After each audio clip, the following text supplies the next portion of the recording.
disiez que la personne donc, a été déclarée positive au coronavirus hier, a respecté les consignes de prévention. Quelles sont-elles exactement et qu'a-t-il fait lui exactement? Oui, on est dans le cas d'une personne de retour d'Italie. Et donc, comme toutes les personnes qui sont en retour d'une zone à risque, qui sont la Chine, Hong Kong, Macao, Singapour, la Corée du Sud, l'Iran et maintenant 3 régions d'Italie du Nord, la Vénétie, la Lombardie, l'Émilie-Romagne, il faut, lorsqu'on a des symptômes et qu'on revient des symptômes qui sont des symptômes grippaux, qu'on revient de ces zones, non pas aller vers les services d'urgence, non pas aller vers son médecin traitant, mais appeler le centre 15. Nous sommes organisés à partir de là. Le centre 15 évalue la situation en lien avec des infectiologues.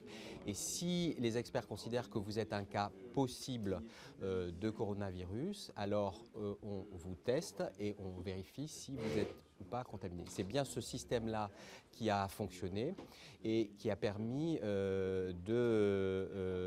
traiter cette situation.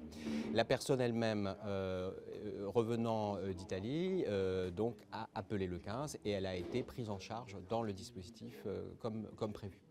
Elle était bien informée et elle a eu très peu de cas, très peu de contacts.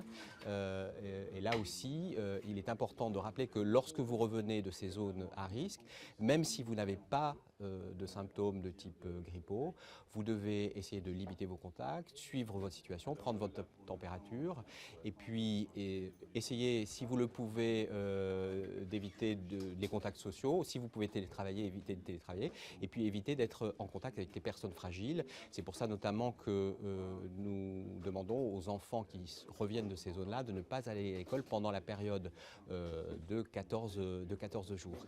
Et c'est bien ce type d'attitude qui a été appliqué par cette personne et sa famille. Ça fait gagner du temps justement pour son cas personnel? C'est très important que c'est toute la stratégie aujourd'hui qui est suivie par le ministère de la Santé, qui est d'identifier au plus tôt les personnes qui ont été contaminées et de prendre toutes les mesures pour éviter qu'elles soient la source d'une chaîne de contamination. Donc, identifier au plus tôt, voir lorsqu'il y a une personne qui a été contaminée, quels ont été ses contacts et casser la chaîne de contamination. Et c'est en appliquant les mesures de prévention qu'on arrive à faire cela et donc éviter de se lancer dans toute une chaîne qui pourrait conduire à une chaîne de type épidémique.